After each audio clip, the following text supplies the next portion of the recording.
Welcome, true believers, to the MCU podcast here on the Fandom Podcast Network that covers everything that's Marvel, whether it's Marvel movies, Marvel TV, even some ties into the Marvel comics. And that is our own version of True Believers, which is called True Believers. Yes, it's a mouthful. I'm in the middle of an identity crisis right now, so I don't know what's going on. I'm pretty sure I'm Kyle Wagner. I'm your host for this episode of True Believers.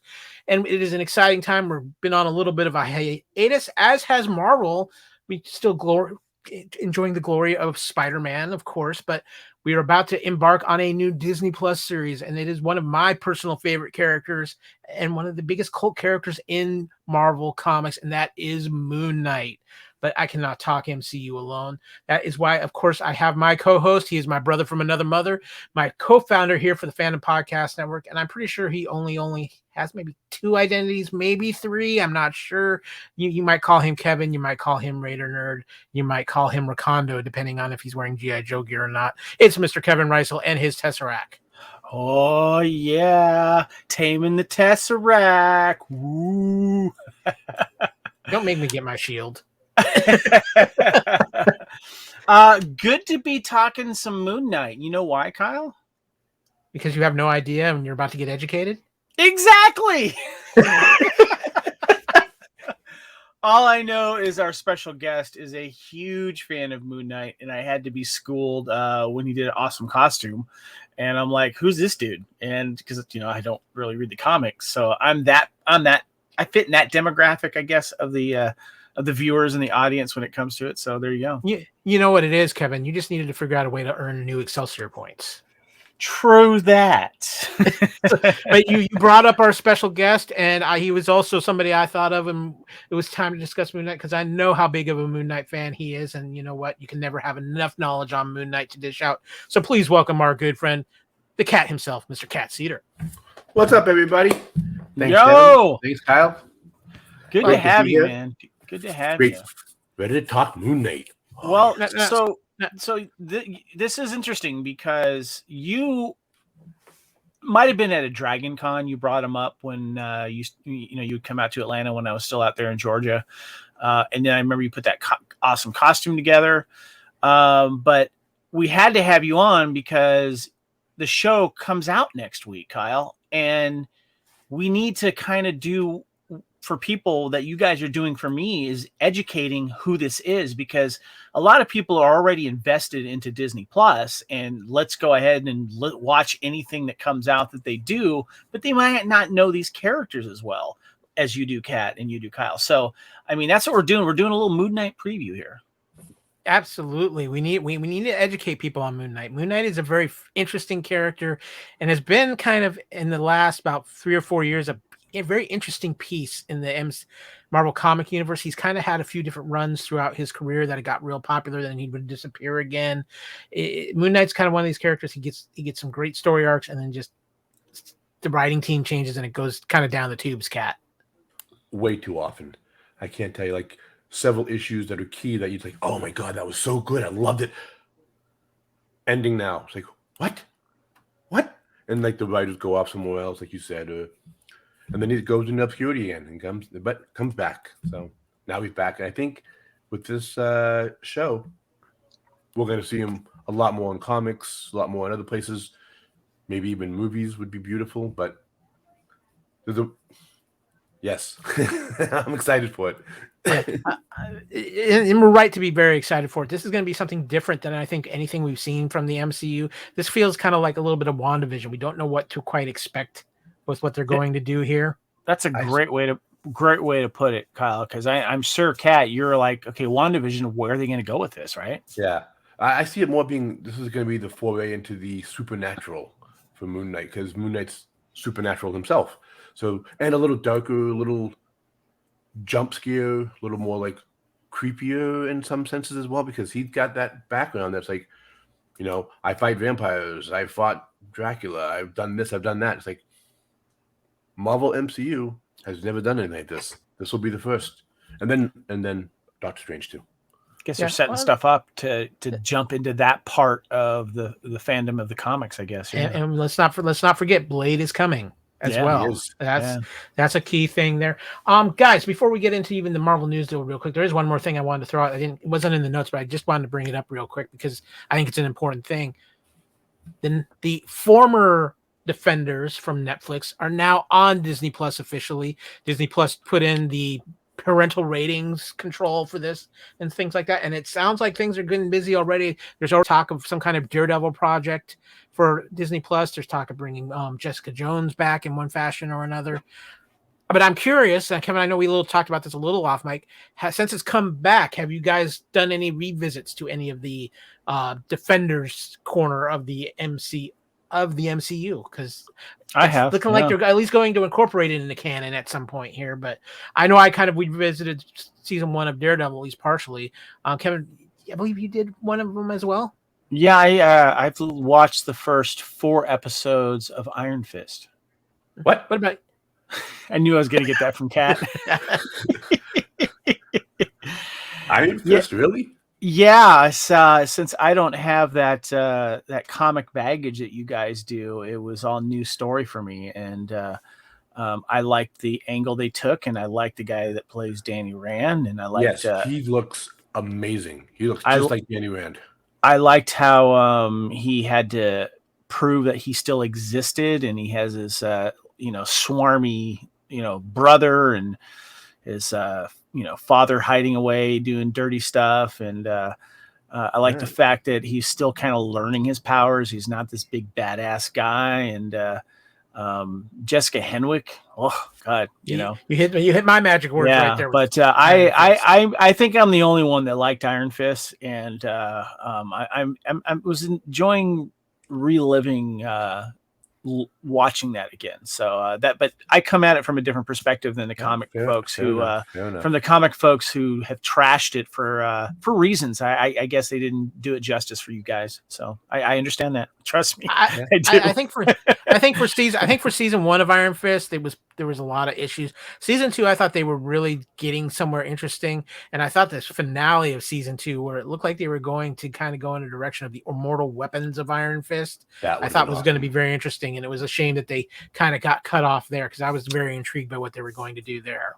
Kat, were you? Did you went to revisit anything when it was? I finished Daredevil 1, 2, and 3. Nice. And had a little extra time on my hand these last couple of days, so I finished Daredevil and I finished Defenders. Nice. Yeah, Jessica Jones is next. Yeah, I think the Punisher is going to get a revisit here. That first season of Jessica Jones was good. Oh, yeah. David Tennant was amazing in that season. I have a story that somewhere in this little thing we'll talk about it if we get a chance to, regarding the Purple Man and Moon Knight. Yep, there we go. So, and I think Kevin and I know a pretty good Jessica Jones cosplayer as well. Yes. So, but guys, we have some things that have happened with the MCU. So without further ado, all I got to say is it's time for Snit, Thwip, and Kapow. Let's get to some MCU news. So first and foremost, we are here to talk about Moon Knight and the many trailers of Moon Knight we've had because Moon Knight is a TV series. It's been getting a lot of TV ad spots as well, and I think that's why there's some confusion about how many actual trailers are. But Kat, I know you and I have both. I think you've seen it probably in full. I don't think I've seen it in full, but the latest trailer of Moon Knight, where we actually see more of the costume, I think, for the first time, and you see him actually employing some of the weapons of Moon Knight as well. Yeah, his They keep changing they change the names so many times on his blades. The crescent blades he uses. Yeah, I'm not sure what they're calling them anymore. The crescent blade is what I've always called it, but they've changed the name. But if you haven't seen the preview, they show him basically putting his hand to his chest and pulling one off, and then doing it again, pulling another one off, and then another one forming. So it seems like they're going more of a mystical side with a supernatural reload. Yeah, he's going more I almost want to say Spawn-like, as opposed to his traditional, pull him off his belt and go from there kind of thing. Yeah, well, I've noticed too in the trailers that his uniform seems more a Spawn-like is actually an appropriate comparison. It kind of wraps around him almost like a mummy kind of thing instead of being a traditional like Batman style costume. or lack thereof, with the Yeah. way these do the whole black and Yeah. little white eyeballs. And that's it. I noticed that too with his mask. It looks like he's basically a wrapped mummy, and I like that idea. I think that's cool. If you remember, and I think it was either the first or second trailer, they showed, or maybe that was later. They showed Khonshu like that, but of course, if you pause it on your computer, you see Khonshu is also wrapped like a mummy for the whole face. So I think they're sort of keeping that same kind of mask to match the face of Khonshu. Who is Khonshu? The god that gives Moon Knight his powers. Cool. God of the moon, Egyptian god of the moon. Yeah, Egyptian god of moon and vengeance. Moon Knight is his fist. Yes. Cool. Nice. Which is why he's sometimes called the Fist of Khonshu.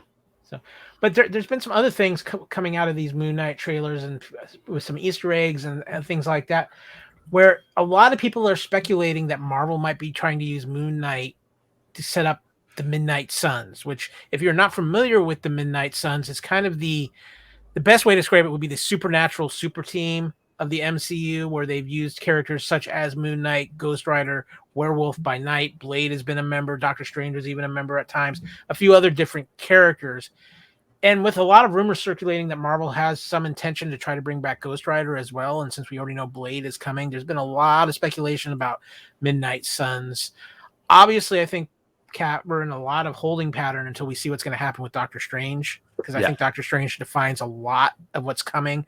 But there's also been a lot of talk that Moon Knight is really going to kind of just circle the outskirts of the MCU for a while. It's not going to dive deep into the lore of MCU, at least initially. And I think that's because they have other plans right out of the gate. But what do you think about Midnight Suns possibly? I've heard that rumor too. I would love Midnight Suns. I like you, Kyle. You and I are old school comic nerds. We read all these comics. We know them pretty well.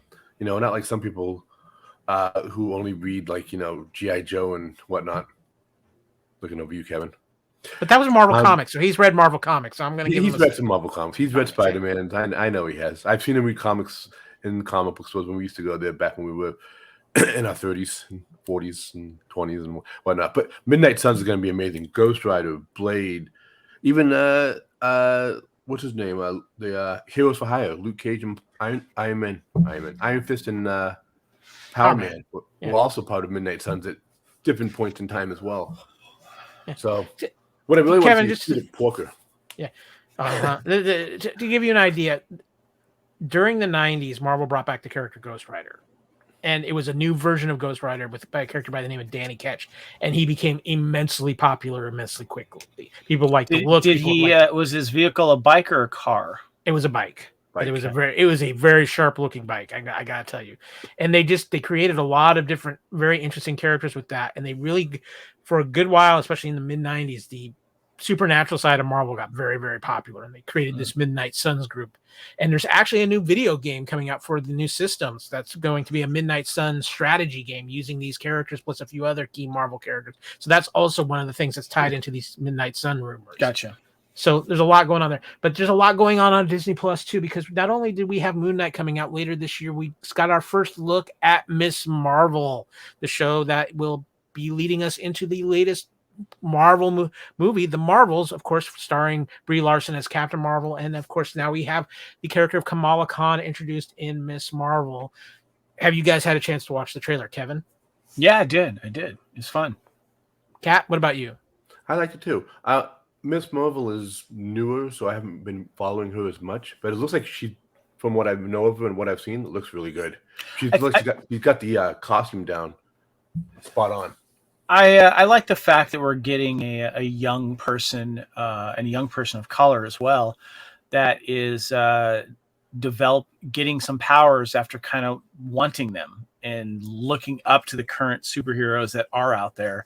That's what I got from the trailer anyway. How she gets her powers, I don't know, because I don't know the character, but I'm excited to learn more about that. And when you have our young heroes dealing with high school and all of the problems that come with that, it's always fascinating.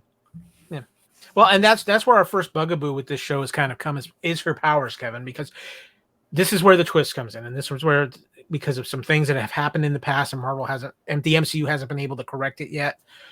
In the comics, the character of Kamala Khan, Miss Marvel, is an Inhuman, and her powers is to alter the shape of her body, make certain parts of her body larger, make herself larger in certain aspects. Obviously, because of what has happened with Inhumans in the MCU, that's been a little harder. So they're basing her more on energy powers. And Cat, correct me if I'm wrong, but I kind of got a feeling whatever the device was that was giving her powers kind of reminded me of Quasar's quantum bands. I thought the exact same thing, and I was talking to my buddy John about that. We're wondering if it's a cosmic Kamala. You know, she has cosmic kind of issues right now, only to more of a body, like you said, but we might see more. You never know. She could be maybe like a mini version of actual Miss Marvel. Yeah, I did notice in yeah, Kevin, go ahead. Do we think that we will actually see a cameo by Brie Larson's character? I think it's a very high possibility because this show is supposed to lead directly into that Marvel's film. Okay, I do, and we already know we're going to see Monica Rambeau in this show. Right, that is confirmed. Right. So I'm guessing it'd be the last episode she'll show up. Yeah, that would be my feeling too. I did like what I saw in the trailer of her, even though they've altered her powers, they were still kind of, you could see where she was using like larger energy hands and things like that. So they were trying to stay true to it in that fashion. So we got Miss Marvel coming. That'll be out later this summer. I'm excited for that. Of course, we have other things coming as well that I'm very excited for, but we'll get to those as they come. We got one more piece of MCU news that just broke today, in fact, and this is a big one because this is something I think a lot of people have been asking for a while, and it involves the Moon Knight writer. He has been recruited by Marvel to write Nova. Now, it looks like they're aiming for another Disney Plus possibility here. But if you are not familiar with Nova, but you are familiar with the MCU, you kind of have a little bit of an idea about that because the character of Nova spins out of the Xandarians, which we saw in Guardians of the Galaxy Volume 1 and the Nova Corps. Of course, in Guardians of the Galaxy, they didn't have the classic bucket helmets. They all had their little individual ships and everything like that. But Nova is again, like Moon Knight, is kind of a very cult popular Marvel superhero. Started in the 70s, had a little bit of popularity there, disappeared for a while, came back and became very popular thanks to the New Warriors comic book by Mark Bagley back in the early 90s. Kind of disappeared again, became very popular when Marvel did a couple different cosmic series, particularly Annihilation, which was a very popular series. The character of Richard Rider was Nova for a very long time. And then about the advent of the creation of Miles Morales, when Marvel was creating a lot of younger superheroes like Kamala Khan and things like that, they introduced the character of Sam Alexander as the new Nova, and where it turns out his father was actually a member of the Nova Corps. Now, for you maybe not too familiar with Nova 2, the Nova Corps was kind of like Marvel's answer to the Green Lantern Corps, Cat.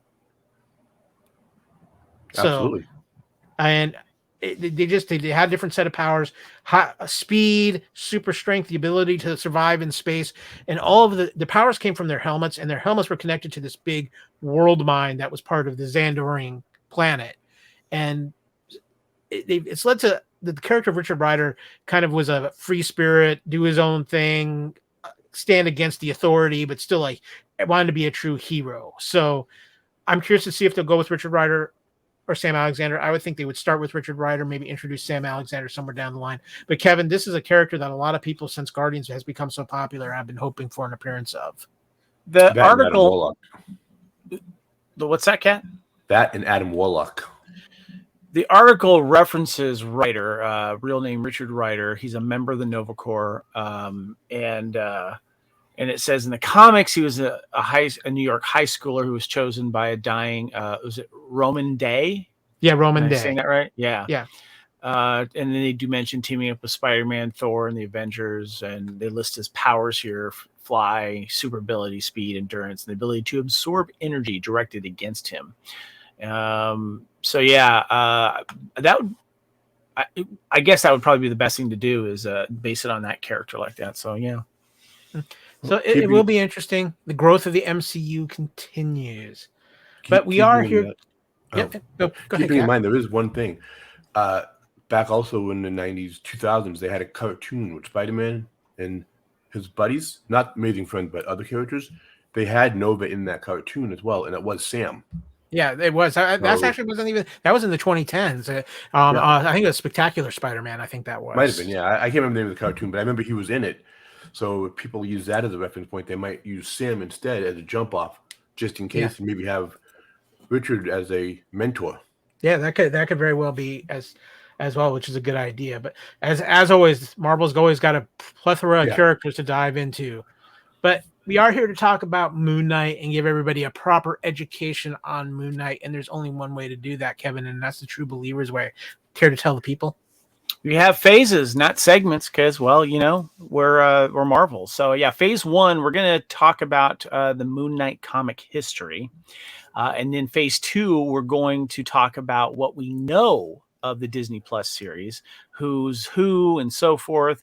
And then in phase 3, what we're going to do is discuss what we want and what expectations. You guys are going to do the heavy lifting on that, obviously. And then we'll close it out with Moon Knight final thoughts and any other stuff that we need to say as well. Well, then, Kevin, if you're ready, I say it's time to begin the phases. So let's move on into phase 1.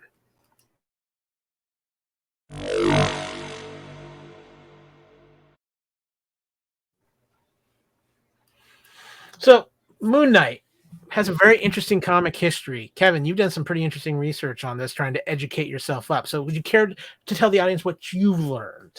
Yeah, I feel like I do represent a certain demographic when it comes to the fans that watch these new shows, because there's a certain excitement coming into a TV series like, this character here of Moon Knight, with this awesome history that Marvel has done with Disney. So we're excited about new characters like us that even don't know anything about them. And then piled on to what you guys know about and what we learned from you guys, it just makes it for an interesting ride. So Moon Knight, born in Chicago, Illinois, Mark Spector is the Jewish-American son of, is it Elias Spector? Oh, yes.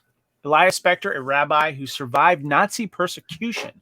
In the other void, a realm outside of normal time and space, the entity Khonshu, once worshipped as a moon god by the people of ancient Egypt, becomes interested in Mark. Khonshu and those like him cannot leave the other void without great difficulty, but can create psychic connections with hosts and avatars in the physical universe of Earth. Believing Mark Spector to have a weak mind that makes him vulnerable to psychic connection, Khonshu chooses the boy to one day act as his knight and avatar. After Khonshu chooses Mark, the boy discovers by chance that Rabbi Yitz Perlman, a close friend of his family, is really a Nazi named Ernst, who continues to target and murder Jews. Mark fights Perlman and escapes. Perlman then disappears without a trace. So it goes into that part of the backstory, but it does mention here, and this is what I want to bring up later when we talk about what we know about the show, is that soon after, Mark Spector begins showing signs of, as they say, dissociative identity disorder.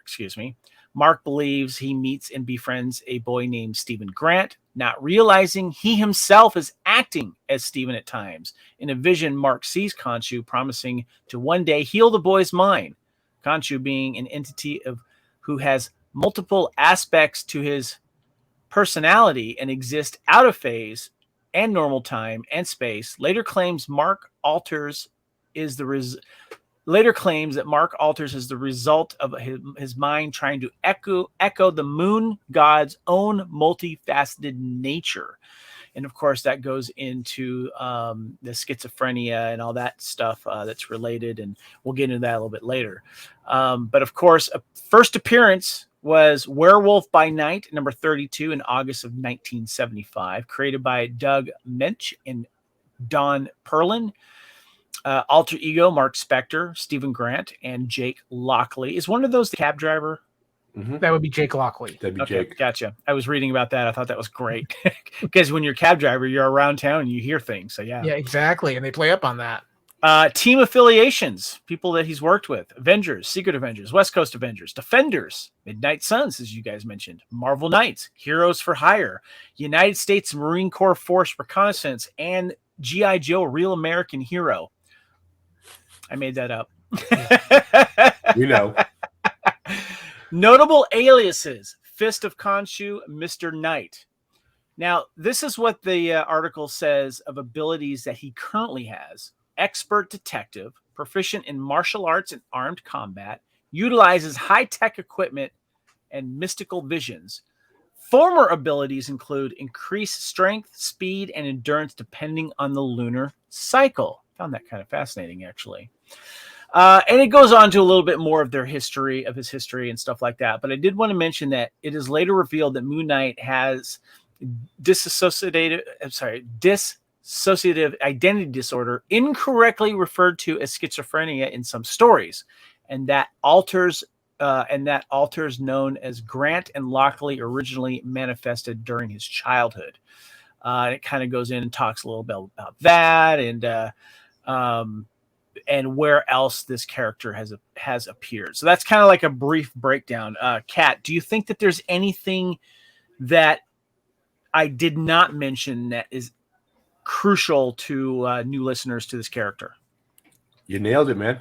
I mean, cool. Your research is spot on. I didn't know who Moon Knight was. I'd be like, huh, that sounds like a really cool character. Let me just tell you right now, doing the research for the show, not knowing as I was going into it, I'm like, this actually got me more excited for the show. Excellent. Yeah. I mean, it makes me. I know Moon Knight pretty well. That made me more excited to watch the show, and I've seen all the trailers multiple times, and I'm like, okay, this needs to be like, give me the 30th already. Come on.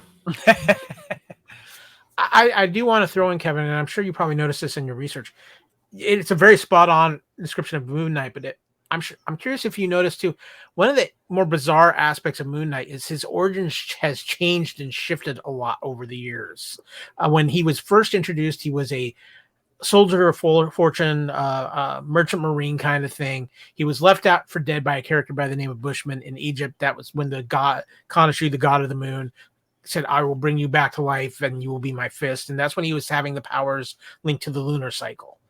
Right. In more recent years, starting, I guess, Cap, I would say maybe the Warren Ellis run on Moon Knight, they've really played up his identity disorder and really made it more to where the whole Khonshu thing, it's existing, but a lot of things he remembers that happened as his origins weren't necessarily true, and they've created all of these different personalities. We're going to get into a couple that Kevin didn't mention later on when we talk about this, because one of them will be also showing his face in the Moon Knight series, and it's something I'm actually very excited for. But I'm curious, Kevin, did you kind of notice that as you were doing your research, like there's aspects of his origins at times that seemed like, wait, yeah, one of these things is not like the other? Yeah, which I find interesting, but also could be frustrating for his fans when you're like, wait a minute, this is not what happened in the last comic. And so I don't know if it's just writers just trying to reboot this character in a more interesting way. But, when it comes to the origins of a lot of Marvel characters, like Spider-Man, there's not really much you can mess up with. You just, he's a high school kid. He got bit by a radioactive spider. He's got these people that and name, and you don't really have to reinvent that. And it's also been nice too, where you even don't have to show that every time you make a Spider-Man movie. It's like same thing for, if you look at DC, you know what Batman is, you don't have to change that backstory. So I got to ask you guys, that must be kind of frustrating when they kind of change stuff, when they kind of reboot it and he comes back, right, Kat? It is and it isn't, because it gives you more flavor for the character that could or could not be true. So okay. What's that? Okay, I'm trying to think of the name of the movie and I can't think of it now. Dang it. It's like where you're watching one thing and then suddenly they go, hey, there's this. And like, wait, but that doesn't correlate anywhere in here. What does that mean? It's like, is it an alternate universe? Is it parallel? Is it him being this character going that way? Tell me something. So okay. I find it rather enjoying that you don't have a fixed origin for him. Kyle? I have a little bit more insight into this, and Kat will agree with me with this. Through his introduction in Werewolf by Night, through an incredible run of Moon Knight that they did through the 90s, Moon Knight's character pretty much stayed true to the same origin. The merchant marine almost dies in Egypt, almost killed by this villain, the Bushmaster. Khonshu makes him his fist. They played up the multiple personalities. It's something he used to help him in his crime fighting ways and things like that. And then he kind of disappeared for a while. And then I would say in the early 2000s, Marvel was letting bigger writers take shots at characters that they wanted to try to do. And Warren Ellis, who's right now a very controversial writer, but also he has done some amazing comics over the years, some of the best I've ever read. He got his hands on Moon Knight, and that's when he really decided, I want to play up on the identity disorder. I want to play some games with this character, kind of switch things up. And he did that. And that's now where we're kind of at with this current incarnation of Moon Knight, with really focusing heavily on the identity disorder, focusing more heavily on the mystic side and the just a general not sound of mind that Mark Spector is. And it's become incredibly popular.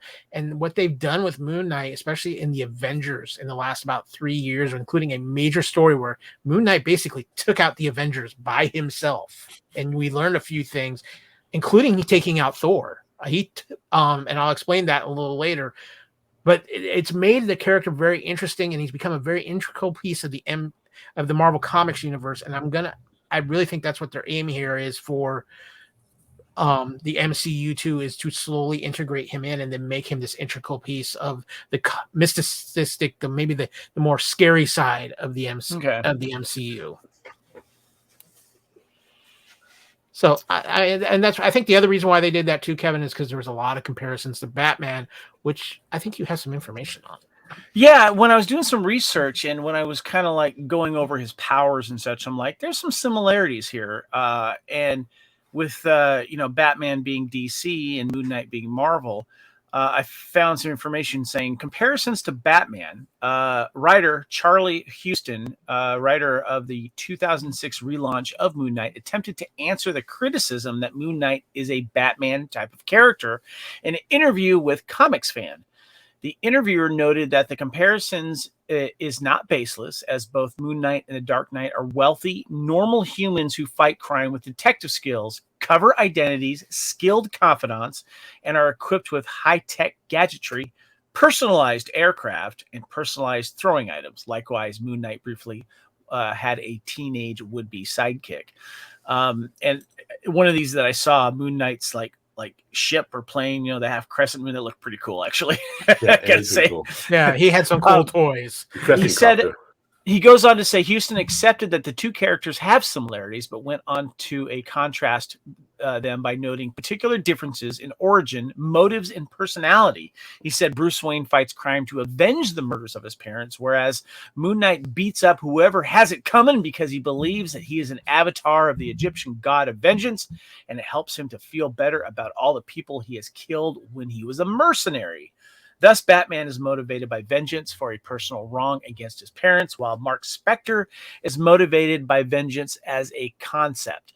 Huston further notes that Bruce Wayne's Batman's alter ego takes on other identities merely to aid in his investigations, while Moon Knight's three alter egos aid him as much in dealing with personal demons as fighting lawbreakers, and had a further psychological toll taken on him by apparently causing this dissociative identity disorder. And just to sum it up here, over the years, many readers pointed out the unrealistic nature of a person acquiring DID or schizophrenia simply by using cover identities, and later comics clarified that this is not the case, as Mark Spector's personalities are symptomatic of his psychic connection to the moon god Khonshu, different aspects, and the brain damage resulting from his connection. So basically, he seems like he's well off. He's a detective. He has gadgets and stuff like that. So there's obvious, it's one of those, what's your superpower? It's money, However, I got to tell you guys, watching what trailers I did watch of Moon Knight, and I have not seen all the little TV spots and everything, I'm not getting that he's this kind of wealthy guy unless they haven't shown that part yet. So I don't know. But your thoughts, Kat, being a superhero fan? They haven't shown a lot of his money side. But again, they're also putting him in a different country. He's in England. At least some of his stuff's in England. Whereas normally Moon Knight's in New York, along with, other guys. So I'm curious what they're going to do. I mean, I see more of the darker, deeper mysticism side of it, as opposed to the money laundering and as you said, the mooncopter side of it. So Well, let me ask you, Kat, this comparison this article has made to Batman, was this something as you guys are reading the comics that this was like, okay, you do see the similarities, but there's enough difference here that it doesn't matter and they've come up with something cool here? I like to think so. I mean, personally, I'm not a fan of Batman at all. Sorry, those people who are big fans of Batman. Moon Knight and Batman have a lot of similarities, as you pointed out very eloquently.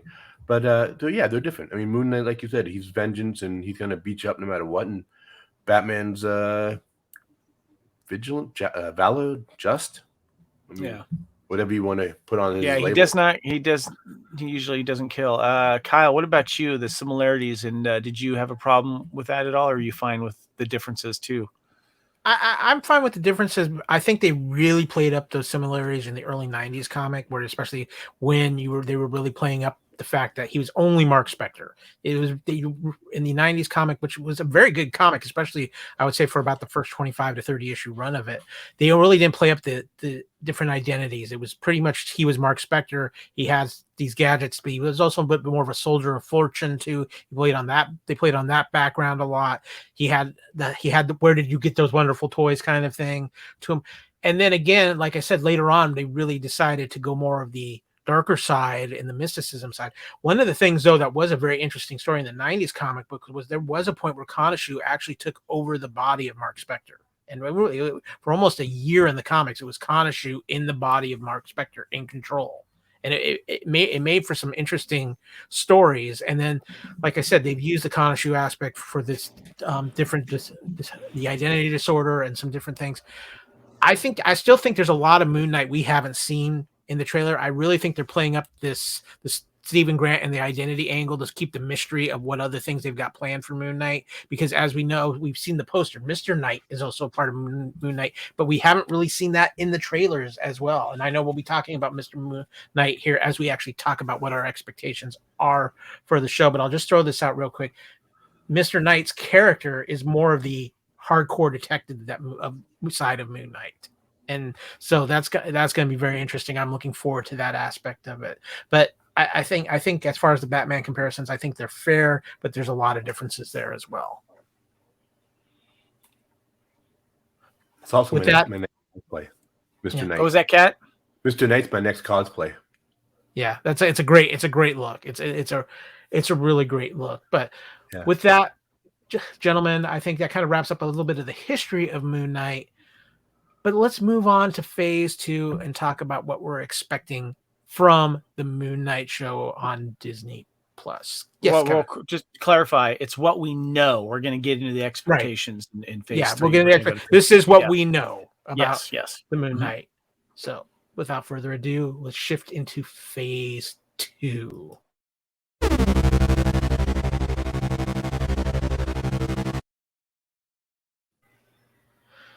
So Moon Knight, the TV show, we've been hearing rumors for a while. We've been hearing the stories. The first trailer hit during Super Bowl, Kevin, and I know both of you and I talked about that when it first hit. We weren't quite sure. The character looked cool, but the trailer didn't give enough. So I know you weren't really feeling the excitement for Moon Knight when the trailer first hit. No, no, it was underwhelming, definitely. But yeah, Kat, you saw the trailer pretty quick too, right? Oh yeah. Oh yeah, I had to immediately get on my phone and find the trailer online and start watching it again. It was more exciting than the Super Bowl. The trailer didn't reveal much, other than why is Oscar Isaac talking in a funny accent? Right. We didn't. We got a brief glimpse of Moon Knight. We got a brief glimpse of a few things here and there, but we have learned a little bit about the show since then through trailers, but there's still a lot of questions out there. The trailers haven't revealed a ton. Of course, what we do know is the cast, which includes, of course, Oscar Isaac playing Mark Spector, Ethan Hawke as playing Arthur Harrow, Gaspard Ulliel as Anton Mogart, F. Murray Abraham is doing the voice of Khonshu, Meg Halamois as Layla El Faloui. I'm sorry if I'm not pronouncing that right, and Lucy Thackerley as Donna in one episode. There's also there's a little bit of sadness to this as well, because one of the actors who is going to be playing a character by the name of Midnight in this series passed away shortly after this series was finished wrapping. He was killed in a skiing accident, and Terrible. it was a terrible loss there. But Kevin, Oscar Isaac, he's gone on record saying it took a lot of convincing for him to do this, especially after his Star Wars experience. That doesn't surprise me. Being under this Disney umbrella as well, at least, people were familiar with him and what he can do. But I kind of get the feeling, though, that this is a character that really gave him a chance to, chew into something interesting and really, I mean, he's always been a great actor. We don't have to be convinced of that. But there's something different about this character. I'm glad that he took a stab at. But yeah. Yeah. I know from what I read, it was really the aspects of the identity disorder with Mark Spector and what he could stretch his legs as an actor. And I think Oscar Isaac is one of the best actors we currently have right now, as too. Yes, but also to add on to that, and I remember seeing a spot somewhere where they really wanted to bring the multi-personality thing and not like gloss over it. They wanted to address it in a realistic manner as it would be today, as opposed to maybe it wouldn't be back in the day. Because when these comics were coming out, multiple disorders and stuff, people might have just been locked up or whatever, and not dealt in a more caring manner or serious manner, so to speak, might have been looked at differently, where now mental health is front and forward. And, it's okay to say that you're going to a therapist, and it's okay to take care of the mind. And there's been a whole 180 flip when it comes to mental health. And I think they wanted to address that in this series and do it in a good way that also is educating. Yeah. No, I agree with you. Kat, I want to ask you, what did you think of the casting of Oscar Isaac as Mark Spector? I like him. I like the actor who did a great job as in Star Wars. I as you said, there was some he had some hesitancy in doing this. My only thought is because it could possibly have been when he was in X-Men as Apocalypse. It's like maybe he had a bad taste in his mouth because it's a superhero movie. Maybe it won't be, but like you said, his acting chops are pretty spot on. This will give him a chance to, as you said, spread his his legs and be able to do different things. And this is definitely going to give him the option to do different things.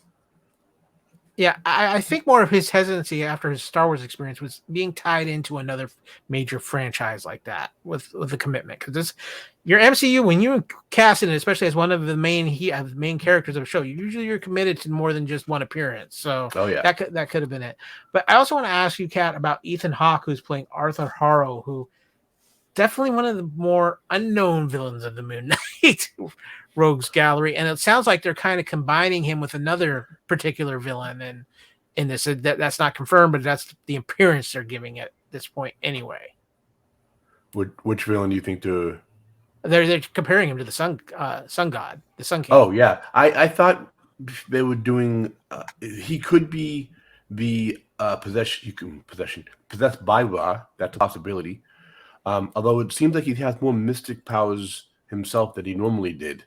So it's different what they're doing, that's for sure. And I'm liking where they're going. It's looking great. So keep my fingers crossed and just going to follow the story and be giddy. So for Kevin, to educate you on this, who Arthur Harrow is, in the comics, he was like a cult leader.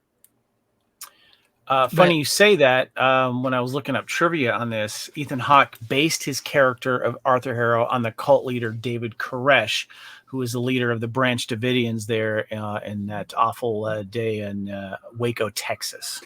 Yeah, and he also Arthur Harrow had some connections to the Nazi side that we talked about earlier in Moon Knight's origins as well. But from what I can tell of the trailers, and again, yes, this is a little speculation, but they might be combining him with another Moon Knight villain, which was the Sun King, who obviously was the opposite of Khonshu being the god of the moon. This was the representative for the god of the sun.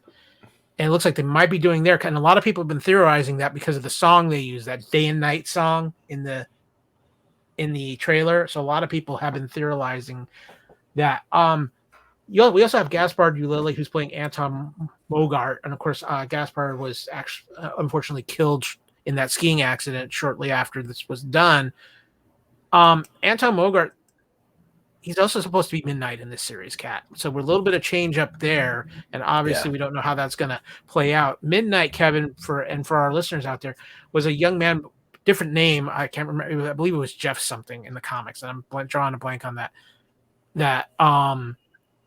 Who wanted to be Moon Knight's sidekick. He was kind of a wannabe hero kind of thing, and he ends up getting hurt and turned into like a half cyborg thing, and was actually they did a big storyline with him in a Spider-Man comic where it crossed over not only Moon Knight but Nova, who we were talking about earlier, called The Sidekick's Revenge. Darkhawk was also a part of that story. Oh yeah, I remember that comic. And that was an interesting Spider-Man, actually a very popular Spider-Man storyline.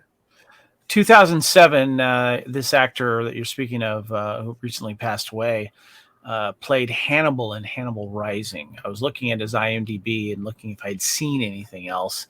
And I guess he was in the recent Twice Upon a Time TV miniseries as well. Yeah. Of course, the great F. Murray Abraham playing Khonshu. You can't go wrong there.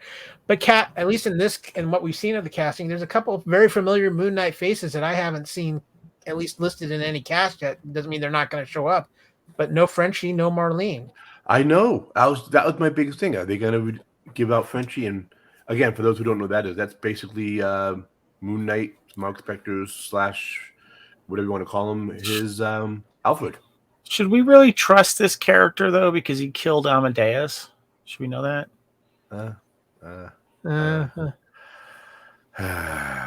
Come on, Amadeus! Come on, guys. Yeah, no, I got it.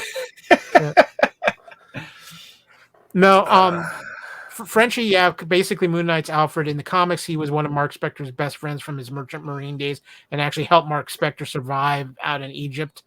And then there was the character Marlene, who has always been Mark Spector's on-again, off-again love interest. His Mary Jane, the Spider-Man. Yeah, basically, yeah. So it'll be interesting to see if they introduce her at some point in the show.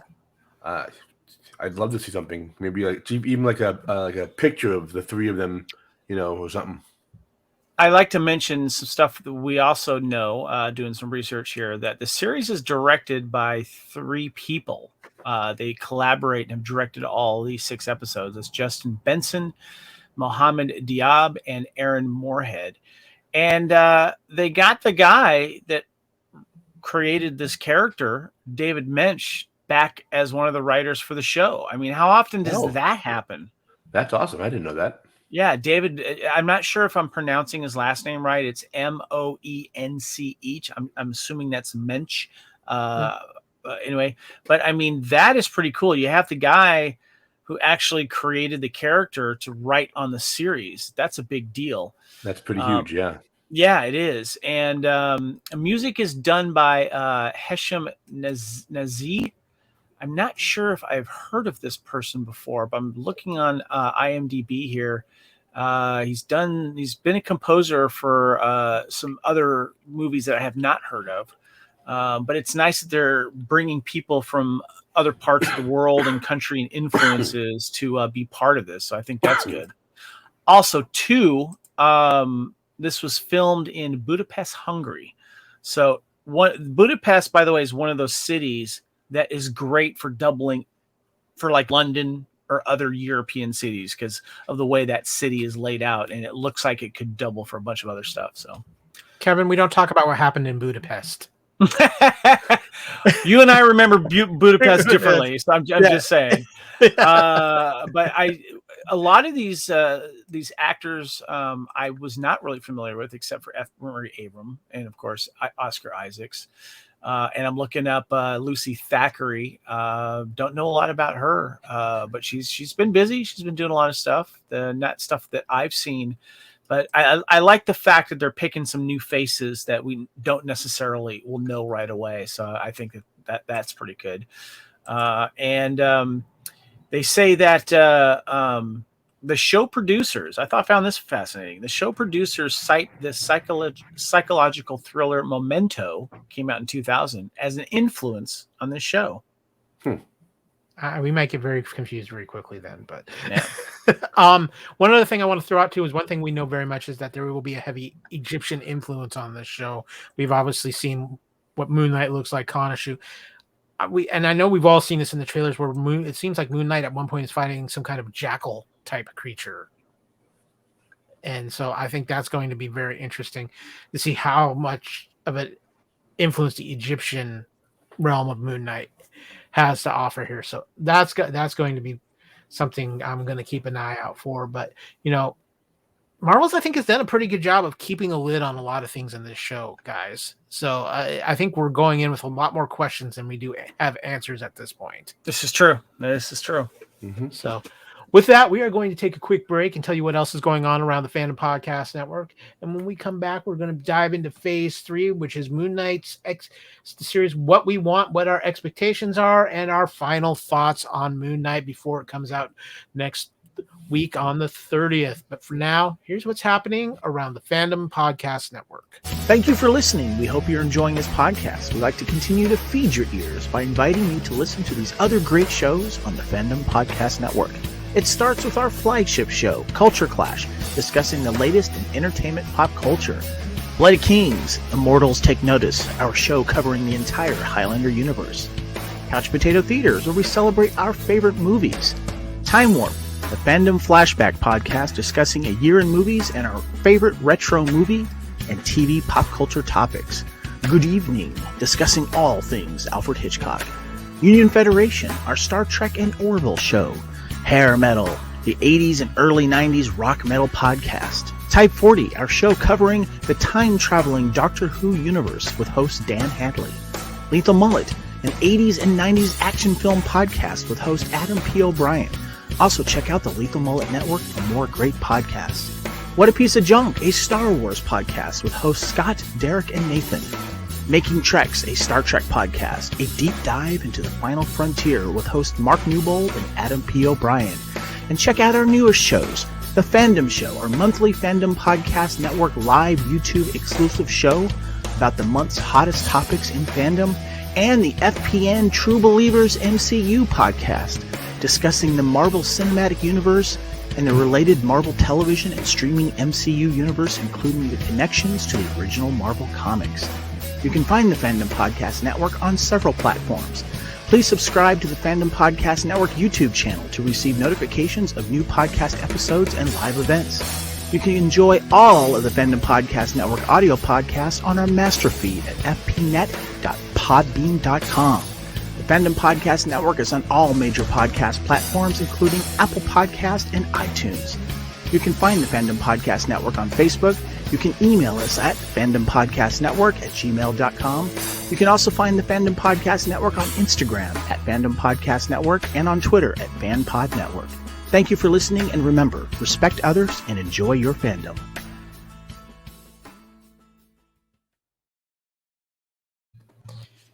And we're back. I'm here with, of course, my co-host and co-founder, Kevin Reitzel, and our special guest, the man who knows Moon Knight better than probably anybody on the planet, I would say, except maybe the guy who created Moon Knight, Mr. Cat Ceder. And we are here talking about all things Moon Knight coming up to the MCU on Disney+. And on that note, it is time to begin Phase 3 of this episode of True Believers.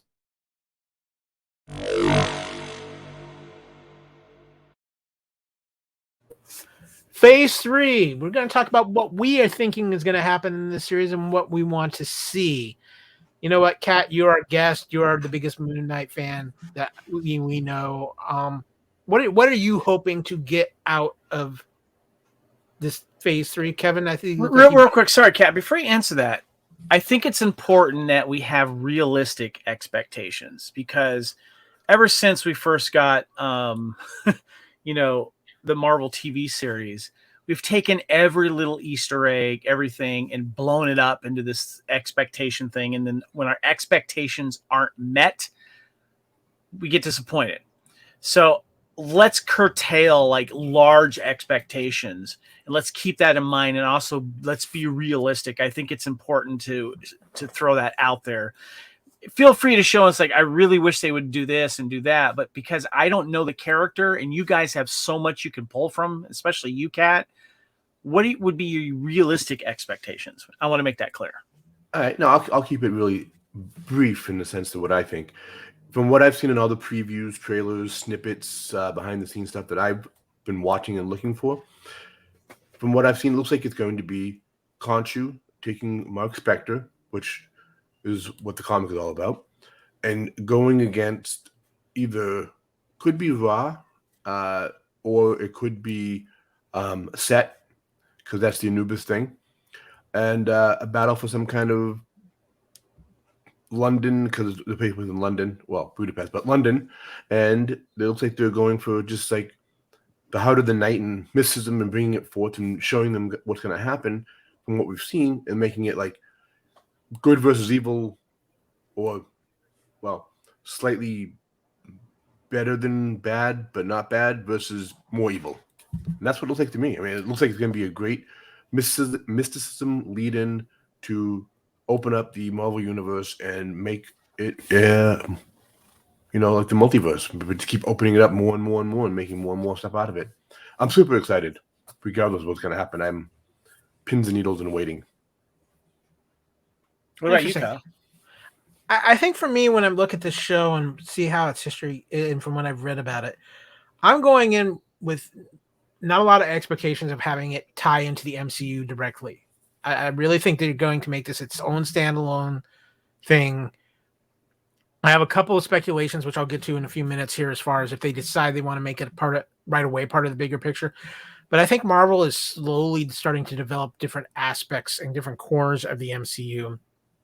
Because I really think, I've talked about this before with Eternals, I think their idea is to start splitting the different sections of the MCU to where they don't have to necessarily always tie into each other. They can tie into their corner of that universe and maybe have that one character who makes an appearance here or there. But I think for right now, I think Moon Knight is going to be its own thing. And I think people who have huge expectations of this is going to tie in drastically right into the MCU right away are going to be highly disappointed. I think this is something they really want to stand on its own, because I really think it's going to be something completely different than anything we've ever seen from the MCU.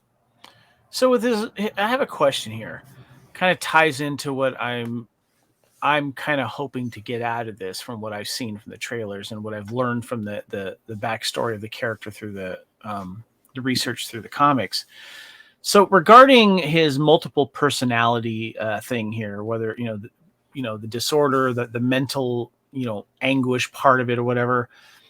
First question, real quick: did he have that before he was turned into the character? Before what happened? Did he have any mental issues that he was struggling with? Depends on what genre you're reading from, but yes and no. Okay. So that's cool that there's a possibility it could be one or the other with this TV series. I'm wondering if he did have them before, if that's what's going to happen in this TV series, that he's had some issues. And so then when he, Khonshu does do what he does to him, if it allows him to handle it better, not handle it better, so to speak, but handle it in a way that maybe most people wouldn't, or maybe it strengthens him or something, or he uses it to his advantage, to have these different personalities to help him blend into areas where one, personality wouldn't do as well as another. I'll be honest with you. This is the part I find more fascinating about the character, not his powers, not what he can do. And I'm getting the feeling that he's more of an anti-hero, not necessarily a vigilante, maybe a little bit, but he's someone that you root for. Maybe not obviously as hardcore as Punisher. Am I wrong on that? Or is there some similarities there where he's like ruthless to the bad people? He doesn't do it to good people. He does to bad people. I don't know. Am I wrong? I think it depends on who's in charge. Yeah. It really depends on which personality is in charge. Okay. Let's talk about the personalities real quick, because I think this is an important part as far as what our expectations are. Right now in the ads, we've seen Moon Knight himself, which is the Fist of Khonshu. We have seen Stephen Grant, which seems to be what might be our point of view character, at least for the time being. We have seen Mark Spector, or at least heard Mark Spector. We've heard the name Mark Spector. Now, there are people who are thinking that the scene where he's in the van, where he's driving, and he kind of like, where am I? What's going on? That might actually be the Jake Lockley character in that aspect. And we know we're getting Mr. Knight, who is the detective version of Moon Knight. We've actually seen him. So there are two scenes that have Mr. Knight, and if you watch closely, there's one where he's got his hand on like in the subway kind of thing. If you look at his gloves are the formal fitting gloves of Mr. Knight, not the bulky glove of Moon Knight. And then there's another one, the most recent one. They actually show him. He's like turning, and it's just the mask, and it's white, and that's all it is. Well, we've also got the amazing poster that they put out in the Mr. Knight costume too. Yeah, that helps. So I'm really thinking that's good. I really do think the split personalities to this identity disorder is really going to be one of the big focuses of this, Kevin. But this is where I think we could have one of our potential interesting twists in this. And I'm actually going to reference something I know you are familiar with, because I could see the final episode of this series being very reminiscent to a certain episode of Buffy the Vampire Slayer. And I think you know where I'm going with that. No, you got to narrow it down. You remember the episode of Buffy where Buffy was in the mental health facility? Yes. They made it seem like, well, maybe this is the reality. Right. Okay. I could see Marvel pulling something like this with this character as a season finale. I don't expect this. Don't expect us to have like the all happy Marvel season finale. This could be something that ends on a very dark note. But there's a couple different directions, at least for me, and then Kat, I'll have you weigh on this. That they can go if they decide, okay, we're going to start tying this into the MCU somewhat. First and foremost, I think they could tie it into what happened at the end of the Eternals with Blade and Dane Whitman. If you got two characters who are going to tie into Moon Knight, those would be the two, with what I think the direction they're going with those characters and a more supernatural side. However, there is another thing, and Disney says that this is coming. There's not been 100% confirmation on this, but they have cast an actor to play Werewolf by Night for a Marvel Halloween special this year. Ooh. And we know, if you are a Moon Knight fan, you understand there's a very strong connection between Werewolf by Night and Moon Knight, because Moon Knight's first mission was to hunt down Werewolf by Night in Werewolf by Night's comic. So there could be something at play there. And again, I think with Doctor Strange still floating out there and what all the ramifications of that are going to be, the door is wide open. I could see Moon Knight standing on its own. I could see them finding a way to tie it in. But my personal opinion right now is I think Moon Knight pretty much stands on its own with a very maybe brief stinger to hint at something, but nothing big. It's just going to be that way. I did have a question for you guys. It's kind of a two-parter here. It's kind of ties into the aesthetics in the look and gadgets, because that's always fun and interesting when it comes to superheroes. So, Kat, I'm going to direct this towards you. I remember when you did your Moon Knight costume, that was like the very classic look that you went after, and it looked really, really cool. And I was actually really surprised that they didn't deviate too much from it with this new costume. To a certain degree. I mean, they changed just a little bit, but usually you get like more tactical looking, updated versions of these characters. But I was actually surprised in how much I actually liked this Moon Knight costume, all in the white, and everything. So I wanted to ask you, are you happy with the translated look to live action here? I love it. They did a great job. I love the whole aesthetics, the looks, the mask, everything. Yeah, I thought that was badass. What about you, Kyle? I like some aspects of it. I'm not quite sure yet. I want to see how they play out with the whole like the mummy wrap aspect of it. Just because the Moon Knight costume has always been a costume, and it's been like he puts on. Sorry, go ahead. There's another aspect I want to bring up to that though, Kevin, because you talked about gadgets. Yeah, I wanted to know what your expectations, if any, what do you want to see when it comes to Moon Knight's tricks and gadgets and vehicles or whatever, So to me, this is where it gets a little interesting with Moon Knight, because early on, Moon Knight's always had gadgets, but it's been different where they've come from.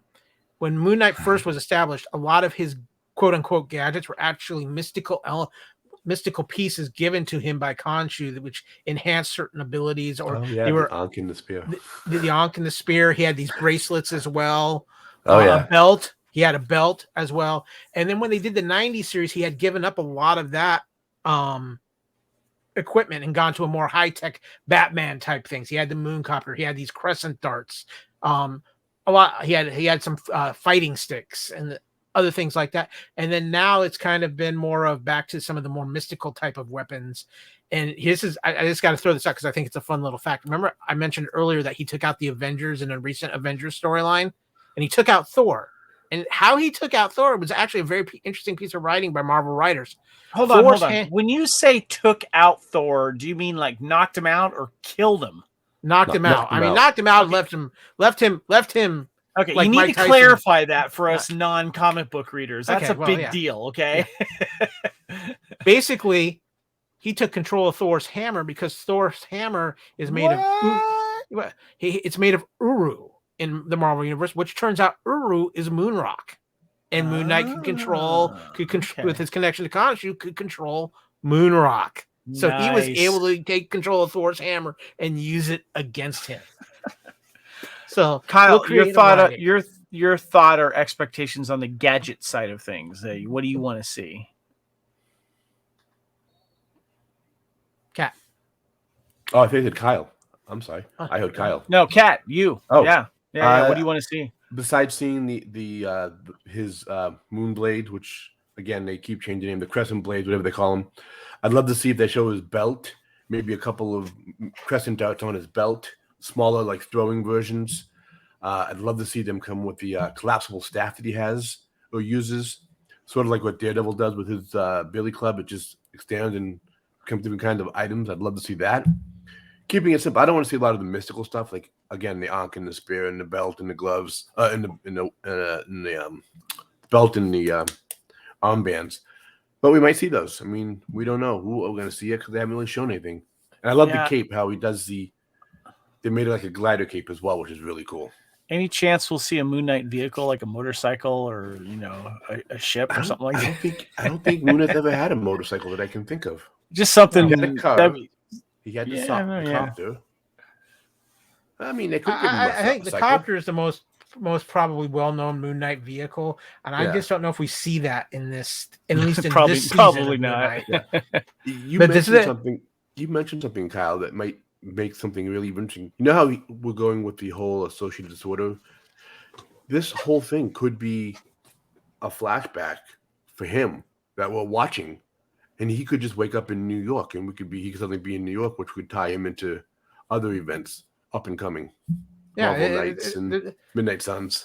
Yeah, I think this is the aspect of Moon Knight that I find so fascinating. What you have, there's so much mystery involved because of the different personalities and how they're going to execute those out. I'm very curious to see how they're going to incorporate Mr. Knight into this series. Okay, the big question. I don't know if it was a report that I saw or a rumor that this series is going to try to be its own thing and not be part of the Marvel MCU for now. I've heard that or read that somewhere, right? I think you kind of alluded to it earlier. Don't know if that's a great idea. It depends on how they go with it. But if they do, because usually most of the series that we've seen, they've tied it into something already existing or a character pops in or what have you.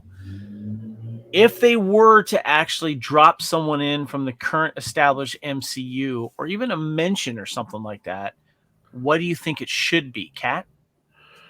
Oof. I'd say anyone from the downtown Hero of Ohio kind of thing. Luke Cage, Iron Fist, Daredevil would be awesome to bring him in. If they bring him into New York. Fascinating. Okay. That's what I say, just to give them a pop and go from there. Even Doctor Strange would make sense as well. Kyle? I think this is why, let me say this. You guys mentioned Doctor Strange. I think that's why Moon Knight's going to stand on its own, because I think they realize they have a character here who they can make stand on its own before Doctor Strange comes out. Because, again, I think there's so much that's hingent on what happens in Doctor Strange. That's why Miss Marvel's coming out now after Doctor Strange. Miss Marvel was supposed to be out already. We don't know when this takes place, and that's important. It could take place before the Spider-Man and No Way Home and Doctor Strange time. This could take place at a certain time and reference maybe events that have happened. Yeah. History wise, so we get an idea, like you said, Cat, like a flashback or something, and then he wakes up in New York or something. Not like it sounds like the first Captain America movie, but this could be something that have happened in the past, and then boom, now he's in the world, so to speak. I don't know. Yeah, no, I agree with you. I just, like I said, I think too, if you're going to drop Marvel names in there, I think it's maybe even some names that the Marvel fans would know, but not somebody who's already pre-existing that they've introduced. Again, I go back to Werewolf by Night. I think I just think it's important for the people that don't know the comics or maybe are casual viewers to see something familiar. I think you'll get something familiar. I just don't know if it's going to be like this big flashing neon sign. Yes, I'm part of MCU. I think it's going to be very low key. You know what they could do? And it's just a thought. I just thought of this.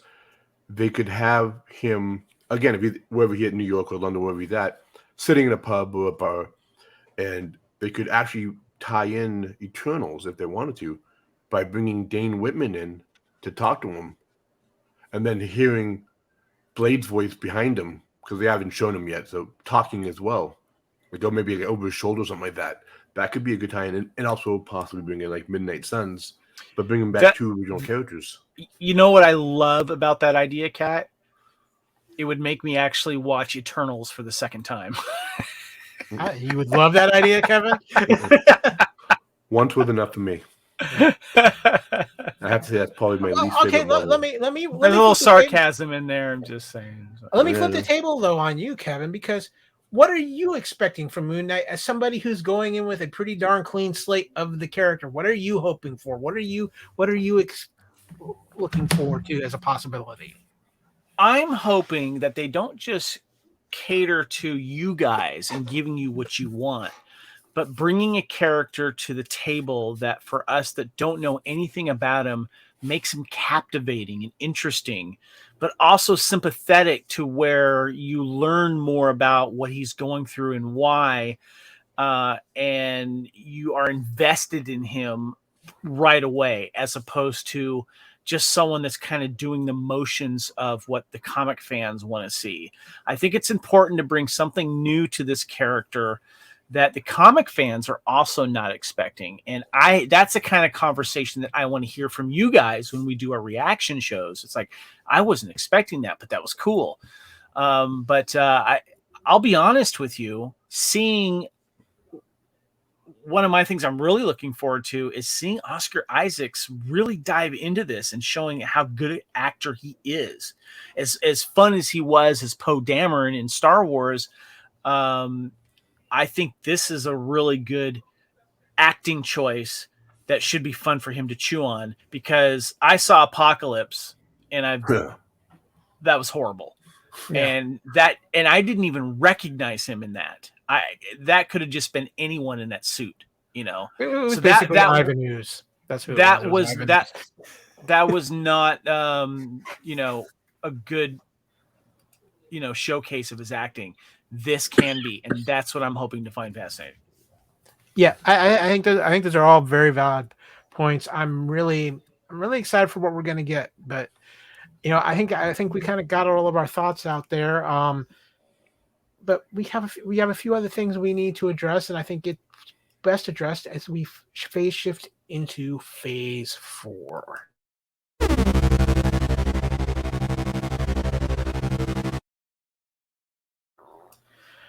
Okay, guys, this is our final phase. We're going to give our final thoughts as well as kind of close out the show here. But I think we all have a little bit of different perspective going into Moon Knight. Kat, you're our guest. I want to start with you, being the Moon Knight aficionado, being the biggest Moon Knight fan on this podcast. I'm a big Moon Knight fan, but I know your love for Moon Knight runs very, very deep into your blood, into your costumes, everything like that. So what are your final thoughts as we've kind of educated people, hopefully a little bit about Moon Knight, but going into the series, we're a week away at the time, probably a little less at the time this recording and podcast come out. So what are your final thoughts that you want to relay out to people, and what are your final expectations going in? What is your hope?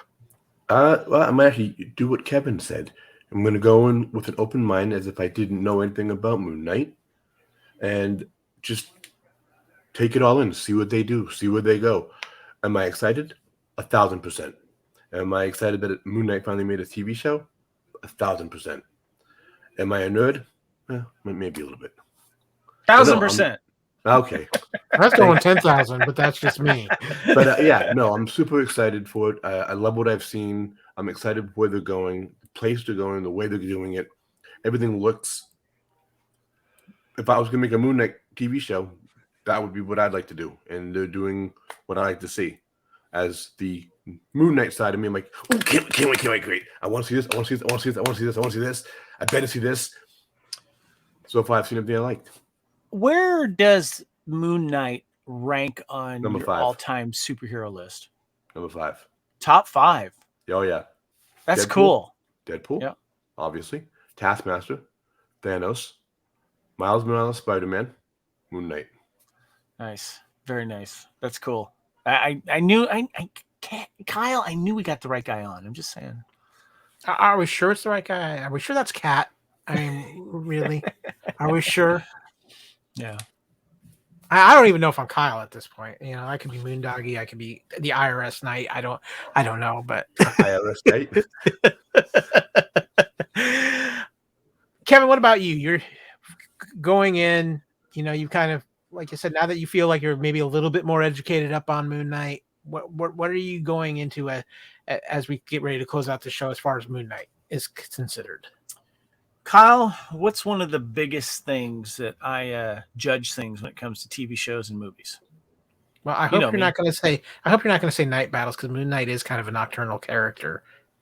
No. Rewatchability. Yes. I hope this has rewatchability. You could argue some of the stuff that's come out has not. And I want rewatchability. I want a reason to go back and watch the first episode after the 6th one's done. Or if there's reference to something else that comes out later, I can go back and rewatch it. That's what I want from this. I want it to be fun and rewatchable, and that's important to me. And I think from the other trailers that I've seen and clips and stuff like that, I think that's a possibility. So one thing I forgot to mention, the look of the show overall, the setting totally has grabbed my attention. And that's one of the things I find fascinating about it, jumping into it. So to answer your question about rewatchability, I think this show is going to be highly rewatchable, because I think you're going to have to rewatch it at least once or twice besides your initial watching to really get a feeling of what's going on, because of the multiple personality, the identity disorder. Hence why you need to watch Memento more than once to kind of really get it, you know. And I've watched Memento many a times, and I don't know if I've still fully got it, but I don't even know. Yeah, the other aspect of this for me is I'm going in with kind of like, they're taking this character who has truthfully a very rich backstory and a lot of ways they can go with it. So I'm very curious to see what it's going with, but I think they have more freedom with this character because he's not as well known. And I think Marvel can get away with some things here that they can't get away with like a Captain America or an Iron Man or a Thor, that they can do with Moon Knight. Kind of like what they did with Shang-Chi as well, with the 10 rings there. So I think it's going to be interesting. I am a huge Oscar Isaacs fan. I said earlier, I think he's one of the best actors we have going today.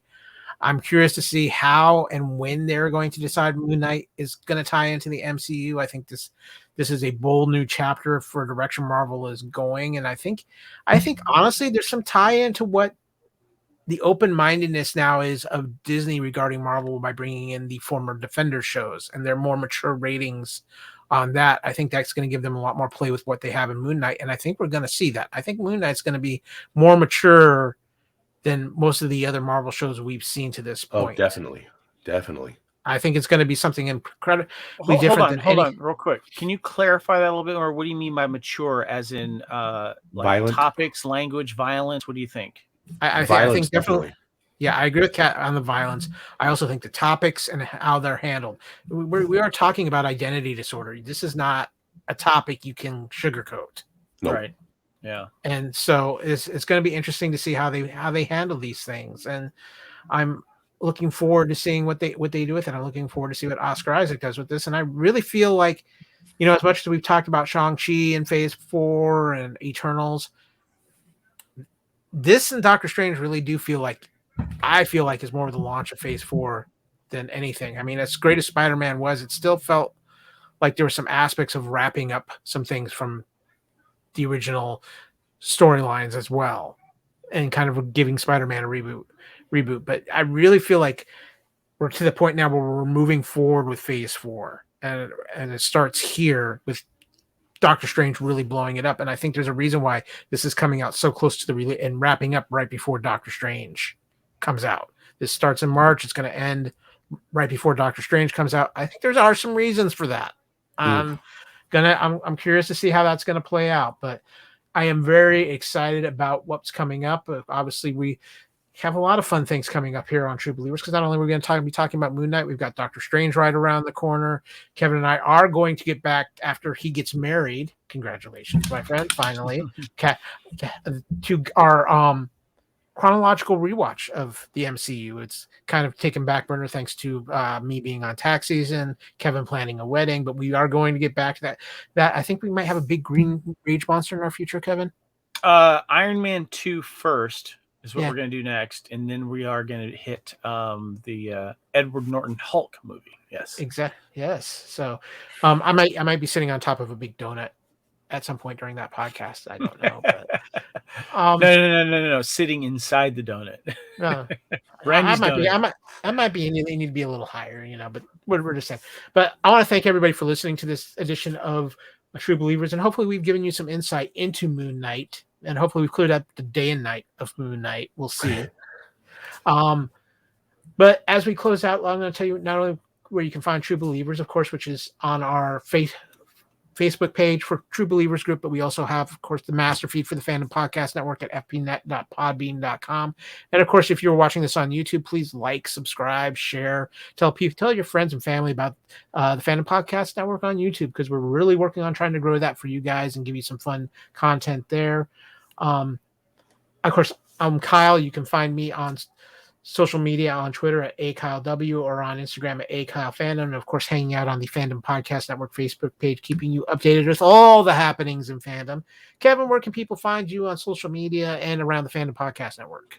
Of course, you can find me in the True Believers Facebook group there. Love talking everything Marvel. You can find me on Twitter and Instagram at Spartan_Phoenix, and of course you can find me on Facebook. He's also constantly tuning and fiddling with the different time machine devices around the Fandom Podcast Network garage. Did you clean up that last chronological puddle you left from the last time warp, Kevin? No, I'm just gonna leave it, see what happens, see what cultivates. If the T-Rex gets loose again, it's more fun that way. Just leave it alone. It'll go away. Yeah, Cat, where can people find you on social media before we fall through some time crevice and ends up God knows where? Facebook, Staticat, and Instagram at Staticat1. And of course, too, there are a couple great ways to support the True Believers podcast and everything at the Fandom Podcast Network. Go to our TeePublic store, teepublic.com. Search for the Fandom Podcast Network or the title of your favorite show on the network. We've got all the gear there, including some great True Believers gear, whether you need a t-shirt, a hoodie, a mug, whatever. It's there on TeePublic. And of course, we love reviews, especially on Apple Podcasts and iTunes, or if you want to throw them on Spotify or iHeartRadio as well. We love those reviews, especially those 5-star reviews, but we just always want to know what we can do to make your podcast listening better, because as we do around here, we strive to make better podcasts to feed your ears. Now, before we completely close out of the show, though, we have one more thing we got to do. Kevin, it's been a bit, but you did a phenomenal job with your research and the notes for this show. So it is time to award you some high-quality Excelsior points. And for those of you who might be new to the podcast, Excelsior points, of course, is our tribute to Stan, the great Stan Lee, but we award them to Kevin because Kevin, while he knows his MCU, he might not necessarily know the comic background of some of the characters in the MCU. So it's upon me as our resident Marvel expert and Cat joining us. Be a moon-shaped aircraft. Sorry, go ahead. To award Excelsior to Kevin. Kevin's what have you done with some of the things you've gotten in the past? Because I know you got some web shooter cartridges. You had the Thanos copter for a little while. I did have the Thanos copter. Yes. I heard you might have crashed that into a tree at one point and might still be up in the tree. Yep. It is inoperable. But I'm just gonna, hope to get some new toys or new things with anything else I acquire. So yeah. The most important question though, Kevin, is didn't I get a cool arrow out of I was gonna say Hawkeye's quiver? Please tell me you've kept that USB arrow under lock and key. Yeah, that is the most dangerous arrow. That's right. So, Kevin, you did a phenomenal job. I am awarding you 5 big Excelsior points this week.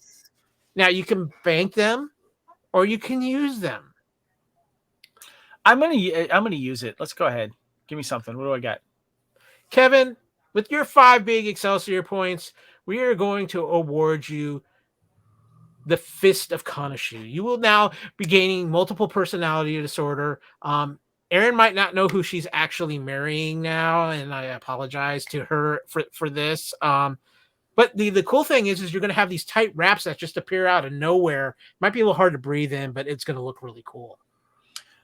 As long as I look stylish doing it, we'll see what happens. Not afraid. Let's do it. You might want to take your glasses off, though, because they might smash into your face. Yeah.